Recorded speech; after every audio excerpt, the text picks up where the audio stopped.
మహేందర్ గారు వర్షన్ ఏంటి? వార్తల్లో లేని పార్టీని కేవలం బీఆర్ఎస్ఏ కావాలని హైలైట్ చేస్తుంది. వీరు రెండు పార్టీలు ఏకదాటిగానే కావాలని కాంగ్రెస్ పార్టీని హైలైట్ చేసేందుకే బీఆర్ఎస్ ప్రయత్నిస్తుంది. నిన్న జరిగినటువంటి ఘర్షణ కూడా ఆ విధంగానే జరిగింది అనేది శ్రీధర్ రెడ్డి గారి వర్షన్. సో మీ వర్షన్ ఏంటి? ఏ పార్టీని హైలైట్ చేయాల్సిన అవసరం లేదండి. బీఆర్ఎస్ పార్టీకి రాష్ట్రంలో ప్రజలలో విపరీతమైన క్రేజ్ ఉంది, ప్రజా బలం ఉంది. ప్రజలకు బీఆర్ఎస్ పార్టీ యొక్క క్షేమ ఫలము చెందని ఇల్లు లేదు. ప్రతి ఒక్క విలేజ్ జిల్లాలు ఈ రోజు రాష్ట్రంలో ఏ దేశంలో ఎక్కడ లేని విధంగా 33 జిల్లాలను చేసిన ఘనత మన గౌరవ ముఖ్యమంత్రి కేసీఆర్ గారి.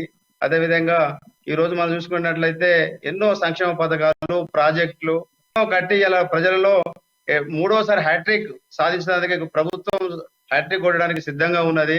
కాంగ్రెస్ ను హైలైట్ చేయాల్సిన అవసరం లేదు, బీజేపీని హైలైట్ చేయాల్సిన అవసరం లేదు.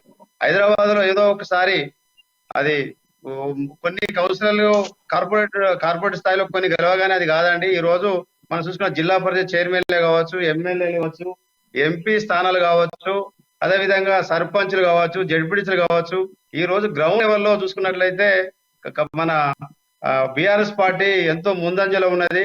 కాంగ్రెస్ బీజేపీ రెండు పార్టీలు కలిసినా కానీ ఒక టిఆర్ఎస్ పార్టీ బలంలో సగం కూడా ఉండయండి.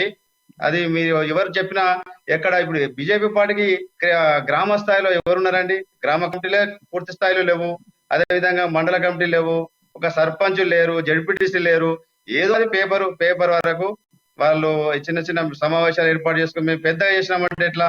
నేను భూపాలపల్లిలో ఒక ఎమ్మెల్యే ఒక కాన్స్టిట్యూన్సీ స్థాయి మీటింగ్ పెడితే ఒక 30,000 మంది పైచిలుకు మంది ఈ రోజు ప్రజలు హాజరైనరు. అది భారీ సభ ఒక నియోజకవర్గ స్థాయిలో జరిగింది. ఒక నియోజకవర్గ స్థాయిలో జరిగిన బాబది ఒక జిల్లా ఒక రాష్ట్ర స్థాయిలో వాళ్ళు బీజేపీ వాళ్ళు పెట్టి భారీగా పెట్టినామంటే అది కరెక్ట్ కాదు.